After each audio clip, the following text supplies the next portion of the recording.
This week in Puerto Rican news, here's what you need to know. Proyecto Esencia has passed. And with that, the Puerto Rican government has shown that they are willing to forcibly displace an entire community in order to line their own pockets.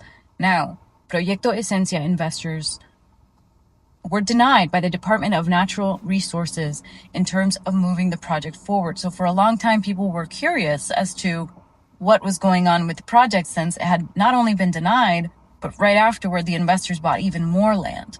And so, as in recent days we have learned, these investors also provided the governor, Jennifer Gonzalez, with donations to her campaign. And lo and behold, on Christmas Eve, a miracle, of course, for the investors, not for the community. They have decided to pass this measure that would allow the project to move forward. Now, the community has been given 30 days as of Christmas Eve, but with all of the holiday dates, now the community has less than the 30 days because the offices are closed and the documents, which are supposed to be online and available to the community, are not accessible. I think you all can smell the BS from a mile away. This is very intentional, and the community is, of course, outraged. Why wouldn't they be? They have provided experts and hours of testimony and public hearings in this past year that describe exactly why this particular project is not good for the community.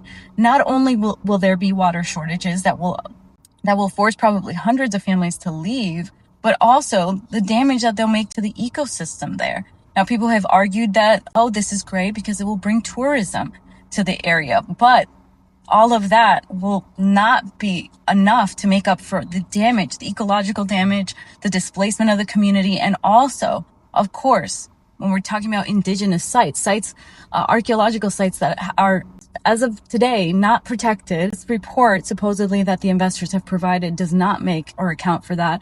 We'll be learning more about the report soon, but what I do want to say is that we obviously need to help this community in whatever way we can. So we'll be selling shirts that say Defiende a Cabo Rojo. We'll be sharing links to any Zoom calls for strategies for those who really want to get involved and really want to make a difference here.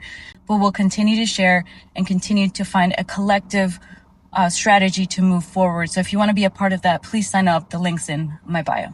And I just want to end with this. People who know about this issue and understand why it's so important, understand that it's not just about one town. It's not just about Cabo Rojo. It's about all of the people, all of the Puerto Ricans that are still here and want to stay, and all of the Puerto Ricans that have left and want to come back, because they're trying to make it difficult for the diaspora to ever return. Puerto Rico's not for sale, and Proyecto Esencia no va. Esencia no va.